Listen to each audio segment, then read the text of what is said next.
Hello, मैं physiotherapist Ashutosh Dixit अपने YouTube channel दी physio में मृत्युंजय हेल्थ सर्विसेज की तरफ से आप सबका हार्दिक अभिनंदन करता हूं। मैं आज आप सबको दीपावली की अनंत शुभकामनाएं देता हूं। आज मैं जो टॉपिक लेकर आया हूं वो ये टॉपिक है फेशियल पाल्सी।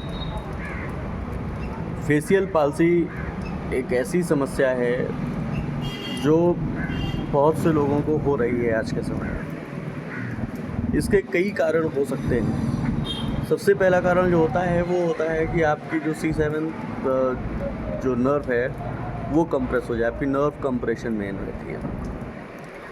फिर उसके बाद में क्या होता है कि आपकी फेशियल मसल्स जो होती हैं, ये फेशियल मसल्स का आपका माइक्रो सर्कुलेशन आपका स्टॉप हो जाए। माइक्रो सर्कुलेशन का मतलब कि हमारे शरीर में छोटी छोटी खून की रक्त नलिकाएं होती हैं, और यही रक्त नलिकाएं जब ब्लॉक हो जाएं किसी भी कारण से, कोई भी कारण हो सकता है, इसमें से ज़्यादातर लोगों को कोल्ड वेव्स लगती हैं। यानी कि कोल्ड वेव मतलब ठंडियों में ज़्यादा होता है, ठंडियों की शुरुआत में ये ज़्यादा होता है।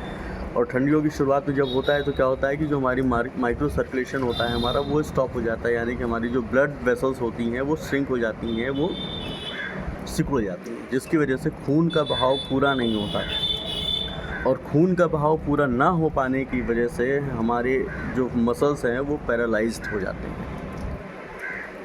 इसमें से कुछ कारण 40% के आसपास का जो कारण होता है वो आपका ENT इन्फेक्शंस भी होते हैं। यानी कि आपके ईयर इन्फेक्शंस होते हैं, कान में संक्रमण होने की वजह से भी आपको हो सकता है।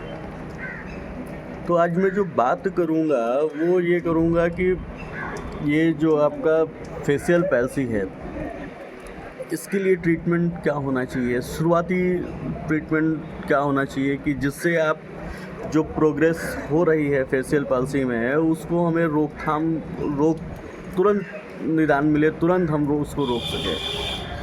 तो जैसे ये फेशियल पैल्सी का जो केस है वो ज़्यादातर अर्ली मॉर्निंग में लोगों को होता है। अर्ली मॉर्निंग का जो समय होता है वो होता है कि 4 से 6 के बीच का जो समय होता है वो ज़्यादा प्रायर होता है। इसी टाइम पे मोस्ट ऑफ द टाइम लोगों को इसी टाइम पे फेशियल पैल्सी होती है। फेशियल पैल्सी, हार्ट अटैक हो गया, या हेमीप्लीजिया या पैराप्लीजिया या पैरालिसिस, स्ट्रोक के केसेस ज़्यादातर ये इसी टाइम पे होते हैं।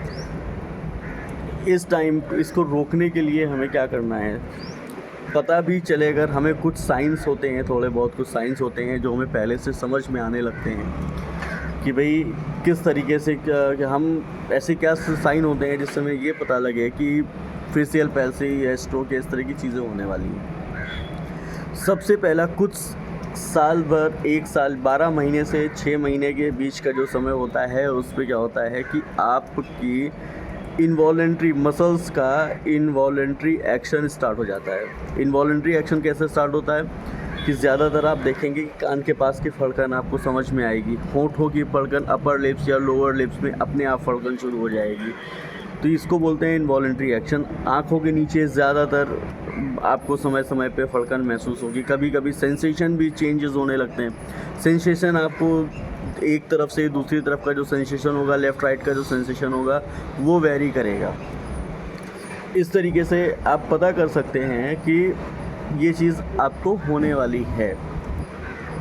फिर क्या होता है, उसके बाद क्या होता है कि लोगों को अगर ईयर इन्फेक्शन है तो उसमें ईयर के नीचे, कान के नीचे, कान की इस साइड से नीचे से लेकर और ये जॉ तक आते आते आपको एक पेन महसूस होगा, एक दर्द महसूस होगा। जब ये दर्द होने लगे तब उस वक्त आप पूरी तरीके से अलर्ट हो जाएगी, कहीं ना कहीं कुछ ना कुछ ऐसी गड़बड़ है कि जो आपको फेशियल पैल्सी की तरफ ले जा रही है। अब इसके लिए करना क्या है कि आपको सबसे पहले तो ENT डॉक्टर से मिलना है। ENT डॉक्टर से मिलके आप अपने कान का ईयर इन्फेक्शन का आप चेकअप कराएं, डायग्नोसिस कराएं, उसका निदान कराएं। फिर अगर होठों की फड़कन आ रही है तो जर्नल फिजिशियन या फिर न्यूरो फिजिशियन से आप मिल सकते हैं, उसको अपनी ये समस्या बता सकते हैं कि समय रहते, जिससे कि ये रोकथाम हो सके। अब क्या होगा कि मान लीजिए कि फेशियल पैल्सी हो गई, फिर मैं क्या करूं? फेशियल पैल्सी जब हो गई, आपको समझ में आया कि सिम्टम्स क्या होंगे कि आपकी आईलिड, आँख फड़केगी नहीं, आप बंद नहीं होगी, आपकी आँख नहीं बंद होगी। एक तरफ से आपको फेस ऐसा लगेगा कि जैसे लटका लटका सा आपको महसूस होगा, आपको सेंसेशन महसूस नहीं होगा। दूसरी तरफ बिल्कुल छुएंगे तो कुछ लगेगा ही नहीं कि कुछ है भी इधर। फेस आपको ड्रॉप लगेगा, नीचे गिरा हुआ सा लगेगा, मसल्स आपको नीचे की तरफ गिरी हुई लगेंगी। तो इस तरीके से आप पता कर सकते हैं कि आपको फेशियल पैल्सी हो गई है। अब फेशियल पैल्सी हो गई है तो क्या करें? फेशियल पैल्सी हो गई है तो सबसे पहला सबसे अच्छा तरीका ये है कि जैसे ही पता लगे आप तुरंत के तुरंत बिल्कुल समय ना गंवाएं। जितनी जल्दी एज़ सून एज़ पॉसिबल जितनी जल्दी आप जाकर ट्रीटमेंट लेंगे, मेडिसिन आप इंटेक करेंगे, उतना ही आपका नुकसान कम होगा। ज़्यादातर केसेस में ओमनाकॉर्टिल या मोनोकॉर्टिल मेडिसिन चलती है। ये खैर डॉक्टर या फिजिशियन का विषय है। तुरंत आप डॉक्टर के पास जाएं, डॉक्टर के पास जाके उससे मेडिसिन लें और मेडिसिन का इंटेक आप शुरू कर दें। लेकिन किसी भी केस में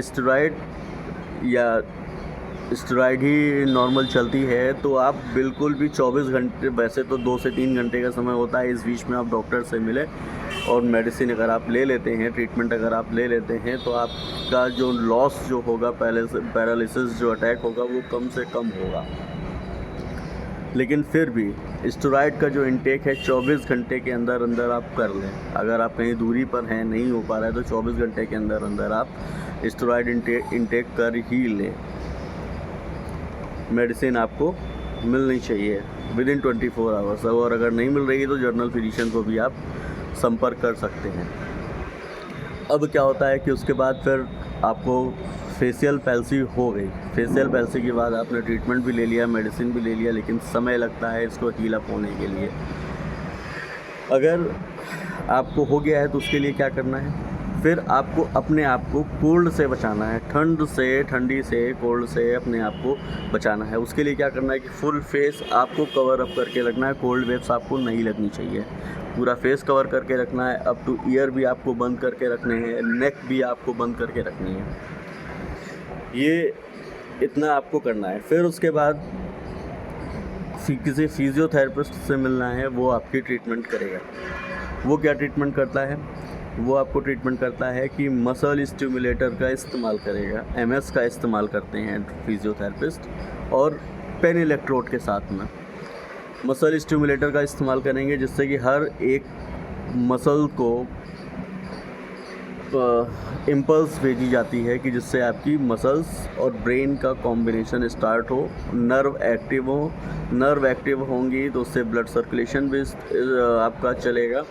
और ब्लड सर्कुलेशन जब आपका नॉर्मल हो जाएगा तो कुछ समय के बाद में आपकी मसल स्ट्रेंथ भी आनी शुरू हो जाएगी। मसल स्ट्रेंथ आएगी तब जब आप मसल स्ट्रेंथनिंग एक्सरसाइज करेंगे। मसल स्ट्रेंथनिंग एक्सरसाइज के लिए सबसे पहले तो आपको सेंसेशन डेवलप करना है। सेंसेशन डेवलप करने के लिए क्या करना है कि अपोजिट हैंड, मान लीजिए कि आपको प्रॉब्लम जो हुई है वो लेफ़्ट साइड हुई है, तो अपना राइट हैंड साइड लेंगे और पूरे इस हाथ को इस तरीके से, इसको पंजा बना के इस तरीके से, और ये नीचे से लेके ऊपर तक इस तरीके से रबिंग करेंगे, ये इस तरीके से, जिसमें से आपके लिप्स भी आनी चाहिए, आइज़ भी आपकी आए और ईयर भी आए, साथ में नेक का जो ये पोर्शन है ये भी होना चाहिए। ये नेक का पोर्शन जब आपका आ जाएगा तब आपका सेंसेशन जो होगा वो डेवलप हो जाएगा। अब सेंसेशन डेवलप हो जाएगा। सेंसेशन डेवलप होने के बाद में आपको क्या करना है? आपको स्ट्रेंथनिंग लानी है। स्ट्रेंथनिंग लाने के लिए आपको क्या करना है? स्ट्रेंथनिंग लाने के लिए आपको इस तरीके से कुछ एक्सरसाइजेस, नॉर्मल एक्सरसाइजेस आपको मैं बता रहा हूँ अभी जो करनी है, कि इस तरीके से आप आँख बंद करेंगे, आँख बंद करना, खोलना, इस तरीके से ब्लिंकिंग करेंगे आइज़ की। फिर उसके बाद में फेस को मूव करेंगे कुछ इस तरीके से, अगर आप ध्यान देंगे ये इस तरीके से मूवमेंट करेंगे आप, ये दोनों तरफ से, ये फेशियल मसल्स आप मूवमेंट करेंगे। और हाथों की रबिंग मिनिमम एक बार में जो आप करेंगे वो 30 to 40 50 टाइम्स आप करेंगे, और इसके रिपीटेशन जो होंगे 3 टाइम्स होंगे, यानी कि एक बार में 150 टाइम्स आपको रिपीटेशन करना है। और ये दिन में 3 बार आप रिपीट करेंगे। जब दिन में 3 बार आप रिपीट करेंगे तो आप खुद देखेंगे कि आपका जो सेंसेशन है, आपकी जो स्ट्रेंथनिंग है, वो वापस 1 हफ्ते से 15 दिन के अंदर आपको महसूस होने लगेगा। मसल स्टिमुलेटर भी अगर आप ले रहे हैं, फिजियोथेरेपी ट्रीटमेंट भी अगर आप ले रहे हैं, कुछ केसेस में IR का भी इस्तेमाल किया जाता है, इंफ्रारेड का भी इस्तेमाल किया जाता है। जब आप लेंगे तो 1 महीने में आपको सेंसेशन, स्ट्रेंथनिंग आपको समझ आने लगेगी और 2 से 3 महीने में आपका फुल स्ट्रेंथ आपकी आ जाएगी। मेडिसिन आप लेते हैं, it's so well and good, लेकिन मेडिसिन के साथ में physiotherapy is compulsory. Without physiotherapy आप फेशियल पैल्सी को ट्रीट नहीं कर सकते, समाप्त नहीं कर सकते, उससे आप ओवरकम नहीं हो पाएंगे। इसीलिए मेरी सलाह यही है कि मेडिसिन के साथ में, बेटर मेडिसिन के साथ में बेटर फिजियोथेरेपिस्ट भी आप रखें साथ। Physiotherapy treatment is compulsory, exercise is compulsory. और वैसे एक बात बता दूँ, किसी भी मनुष्य को स्वस्थ रहने के लिए सबसे अच्छी एक्सरसाइज उसका है उसको हंसना। फेशियल पैल्सी में भी ये काम आता है। तो सबसे जो डॉट एक्सरसाइज है ये कि आप जितना ज़्यादा से ज़्यादा खिलखिला के हंस सकें। हंसने से क्या होता है कि हमारी फेस मसल्स की हमारी फेस की एक मसल्स, हर एक मसल की एक्सरसाइज होती है और ये बिल्कुल रामबाण इलाज है। फेशियल पैल्सी में ज़्यादा से ज़्यादा हंसें, ज़्यादा से ज़्यादा बोलने की कोशिश करें। और इस्तेमाल, लोग क्या करते हैं कि अगर किसी को जिस साइड में फेशियल पैल्सी हुई है, मसल की वीकनेस हुई है, उस साइड का वो इस्तेमाल ही नहीं करते। लेकिन करना यही है कि इस्तेमाल आपको उसी साइड का करना है। लेफ़्ट साइड होता है तो आपको लेफ़्ट साइड का ही इस्तेमाल करना है, राइट साइड हुआ तो राइट साइड का इस्तेमाल करना है। जितना ज़्यादा आप यूज़ करेंगे उस साइड को, अफेक्टेड साइड को, उतनी ही जल्दी रिज़ल्ट आपको मिलेंगे। अगर आपको मेरी जानकारी आपके लिए सुविधाजनक और ज़रूरी महसूस होती है तो कृपया आप इस चैनल को लाइक एंड सब्सक्राइब करें। नमस्कार।